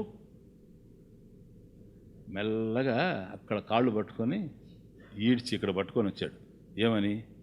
త్వం నిపుణోసి బాఢం. ఇప్పుడు ఇక్కడ అంటాడు, చాలా బాగా అర్థమైంది కదా అపర సరస్వతి.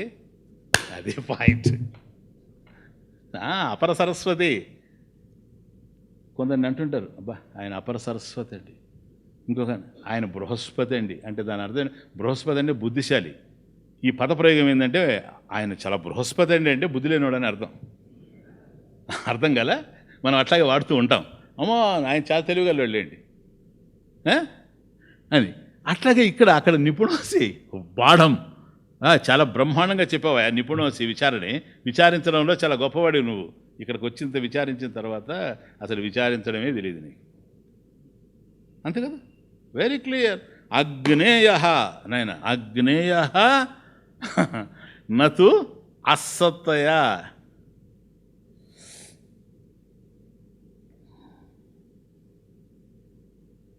అనుభవం ఉన్నప్పుడు స్వామీజీ తెలియాలి కదా.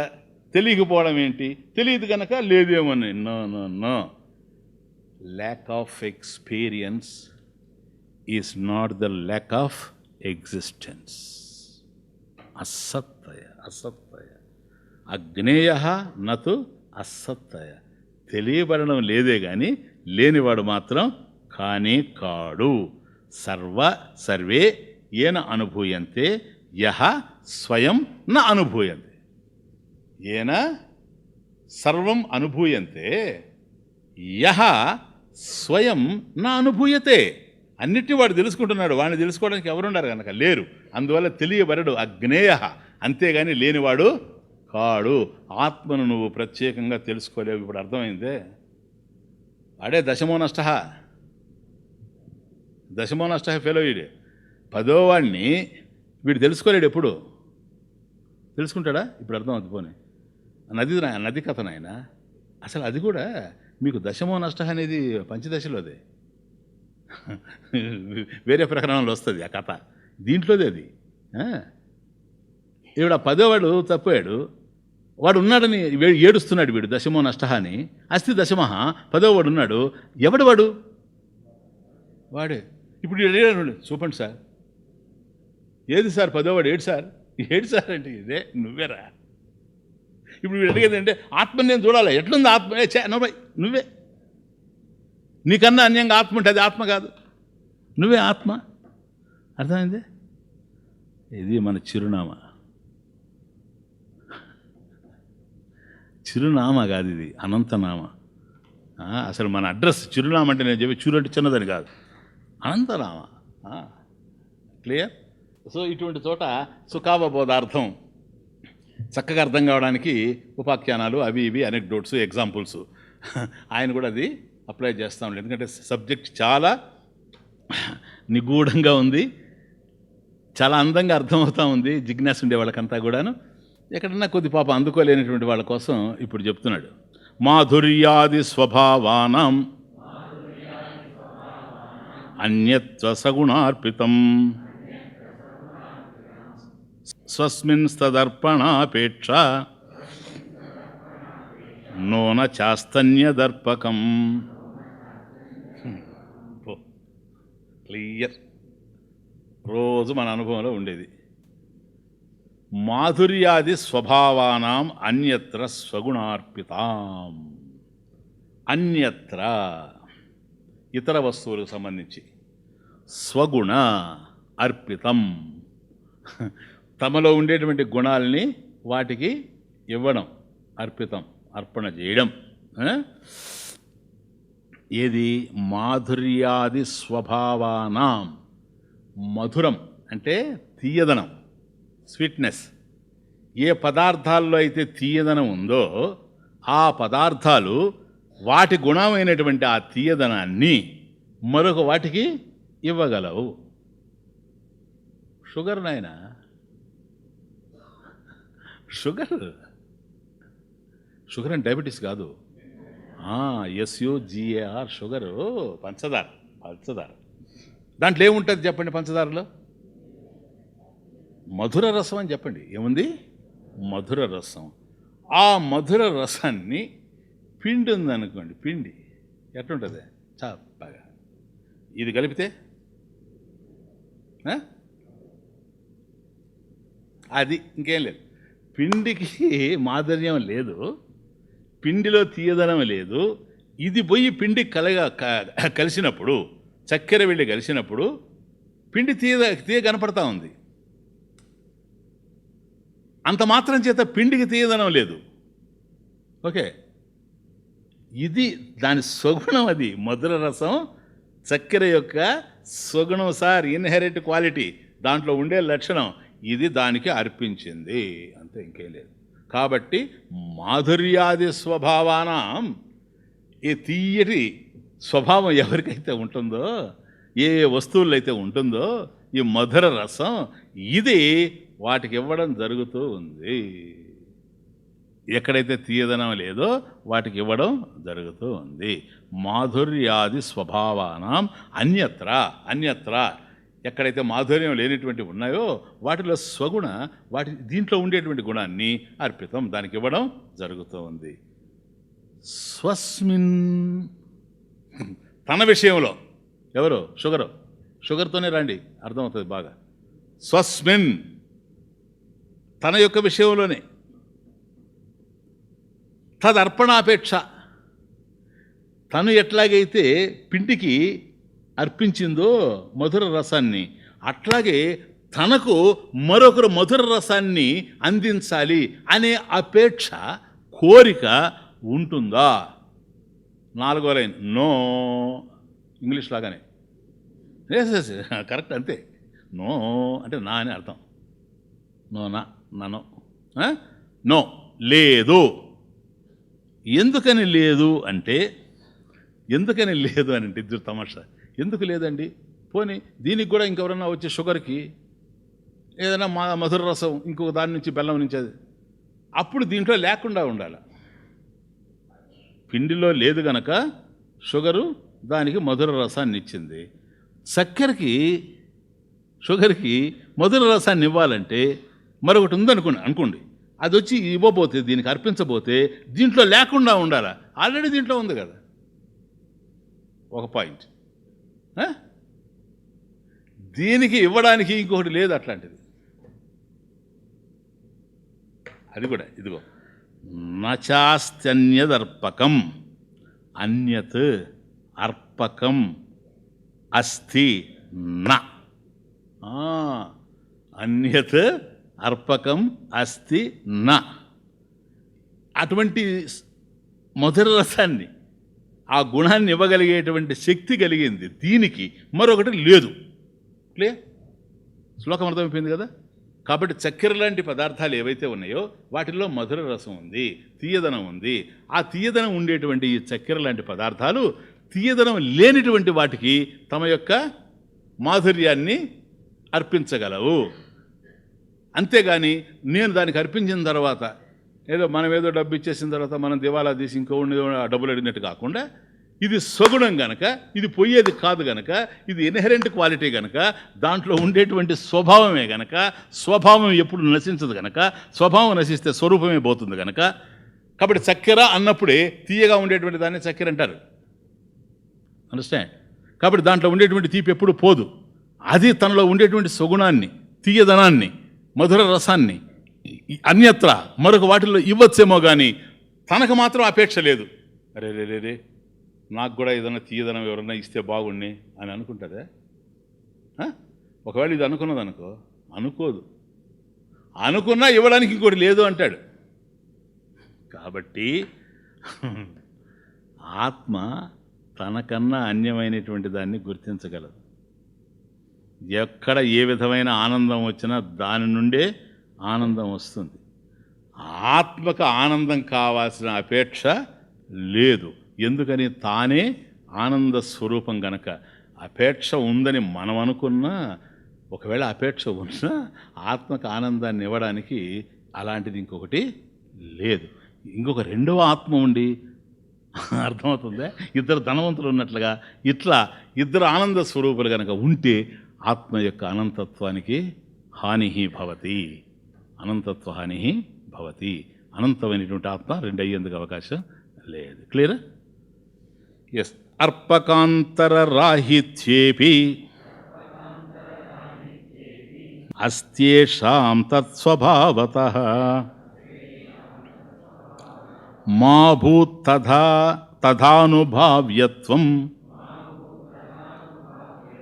బోధాత్మాతు నహీయతే. చూసుకోండి ఆయన శ్లోకం. అర్పకాంతర రాహిత్యే అపి అస్తి యేషాం రాహిత్యేప్యస్తేషాం అని ఉంది కదా. అర్పకాంతర రాహిత్యే అపి అస్తి యేషాం, యేషాం అస్తి తత్స్వభావత. స్వభావత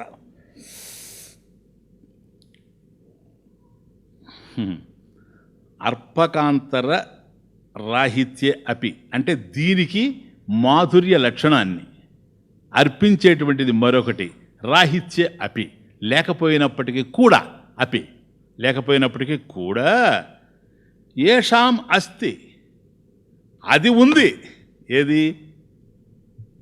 ఇప్పుడు షుగరే అనుకోండి, చక్కెరకి మాధుర్యాన్ని ఇచ్చేటువంటి పదార్థం మరొకటి లేకపోయినా చక్కెర ఉంది. ఎట్లా ఉంది? తీయగానే ఉంది, మధురంగానే ఉంది. ఎందుకని? అది దాని స్వభావము. అది తత్స్వభావత. తత్స్వభావత. కాబట్టి ఆత్మకి ఆనందం ఇవ్వకపోతే పాపం ఆత్మ ఏదో అనుకోని అవసరం లేదు, ఇంకొకటి ఆనందాన్ని ఇవ్వాల్సిన అవసరం లేదు. కారణం ఏషాం అస్తి, ఆత్మే ఉంది, అదే ఆనంద స్వరూపం, అది దాని స్వభావం. స్వభావం ఎప్పుడు పోదు. ప్లీజ్. తథా అట్లాగే అనుభావ్యత్వం మా భూత్. చూడండి, ఆత్మ అనుభవ విషయం కాదన్నాం కదా ఇంతకుముందు. కాకున్నప్పటికి కూడాను అయ్యా అది అనుభవ విషయం గనక జ్ఞానం లేదు అనడానికి అవకాశం లేదు. బోధాత్మాతు, అది కేవలం జ్ఞానస్వరూపంగానే ఉంది. ఆ జ్ఞానానికి ఎట్టి పరిస్థితుల్లో కూడా హాని లేదు.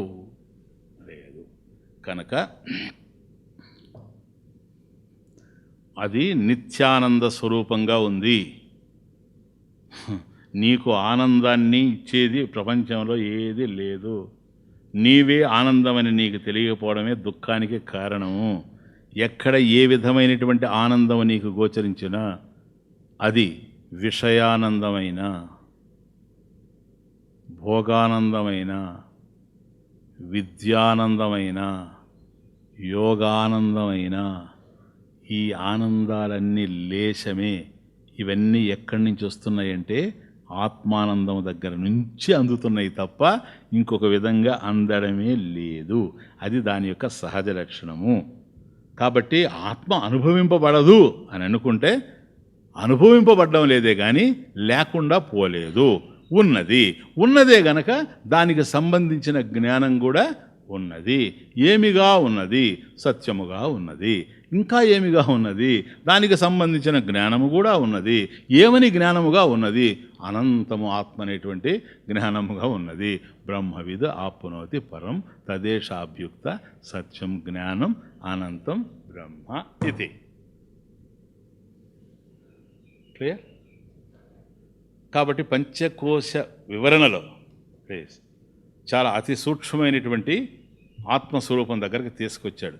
ఇంకా ఇక్కడి నుంచి కేవలం ఉన్నది ఆత్మే, ఉపనిషత్తుల మీద నుంచి దూకుతున్నాడు అంతే, ఇంకేమి లేదు. అందువల్ల స్వయం జ్యోతిర్భవత్యేషః పురోస్మాద్భాసతే కిలాత్ తమేవ భాంతమన్వేతి తద్భాసాభాస్యతే జగత్. స్వయం జ్యోతి చూచారా? Self luminous, self effulgent. ఏదైనా సరే ఒకటి ఉంటే అది ఉన్నట్లు తెలియడానికి మరొక ప్రకాశం మీద ఆధారపడి ఉంటుంది, including sun, moon, stars, everything. సూర్యుడు అంత ప్రకాశవంతుడని మనం చెప్పుకోవచ్చు. అంత ప్రకాశం కలిగినటువంటి సూర్యుడు కూడా ప్రకాశం మీద ఆధారపడి ఉన్నాడు. అదే విషయం. ఆయనకు కూడా లైట్ కావాలా? సూర్యుడిని నువ్వు చూడడానికి లైట్ అవసరం లేదు. అవసరమా? సూర్యుడికి లైట్ కావాలి, నీకు అవసరం లేదు. వెలుగుతూ ఉంటే వెలిగే సూర్యుని చూస్తావు. ఏమీ లేకపోతే చీకటి ఉన్నదనుకోండి. చీకటి అంటే ఏంటి? వెలుగు యొక్క అభావం, ప్రకాశం లేకపోవడం. ప్రకాశాభావ, ప్రకాశ అభావ కదా. దాన్ని కూడా చూస్తావు నువ్వు. చూడు, నీ దగ్గర ఎట్లాంటి వెలుగు ఉందో. వెలుగునే చూస్తావు, చీకటిని చూస్తావు. చీకటి వెలుగులకు అతీతంగా కూడా ఉంటావు. పెంచీకటి కవ్వాల ఎవడు ఏకాకృతి వెలుగు. గజేంద్ర మోక్షం అర్థమవుతుంది. కాబట్టి నీవు స్వయం జ్యోతి ఏషః భవతి పురోస్మాత్ భాసతే కిలాత్. అస్మాత్ అఖిలాత్ పుర. అది అస్మాత్ అఖిలాత్ పుర. ఈ ప్రపంచం అంతా అఖిలాత్, అస్మాత్ అఖిలాత్. ఈ దృశ్యమాన జగత్తు ఏదైతే మీకు గోచరిస్తూ ఉందో దీనికంతటికీ పురా, ప్రాక్, బిఫోర్ స్వయం జ్యోతి భాసతే. ఈ ప్రపంచం రాకముందే అది ప్రకాశిస్తూ ఉంది. అర్థమవుతుంది? తమేవ భాంతం, భాంతం తం ఏవ.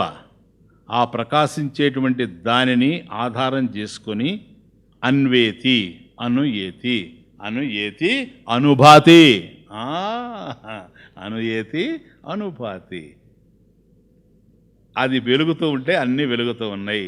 తద్భాస, అది ప్రకాశిస్తూ ఉంటే జగద్భాస్యతే, ఈ ప్రపంచం ప్రకాశింపబడుతూ ఉంది. ఈ స్వయం జ్యోతి పదప్రయోగం బృహదారణ్యకోపనిషత్. అంటే నేను 15వ శ్లోకం దగ్గర ఆపేశాను. ఇప్పుడు అయిపోయిన టైము. తర్వాత 16 ఇప్పుడు ఊరికే మీకు ఇంట్రడ్యూస్ చేశాను. కాబట్టి ఆత్మ ఎట్లా స్వయం జ్యోతో ఇంకెక్కడి నుంచి అద్భుతంగా ఉపనిషత్తులు దొర్లుతాయి. అసలు బృహదారణ్యకోపనిషత్ అది.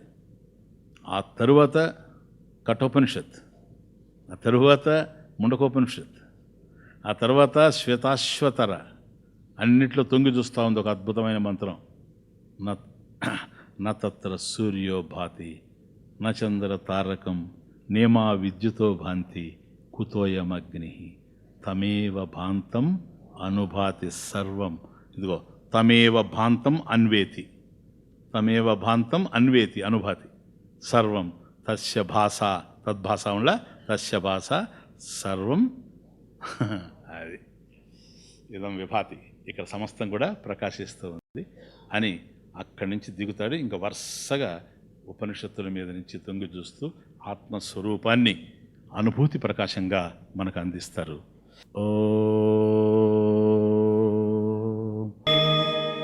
ఓం పూర్ణమదః పూర్ణమిదం పూర్ణాత్ పూర్ణముదచ్యతే పూర్ణస్య పూర్ణమాదాయ పూర్ణమేవావశిష్యతే. ఓం శాంతి శాంతి శాంతి.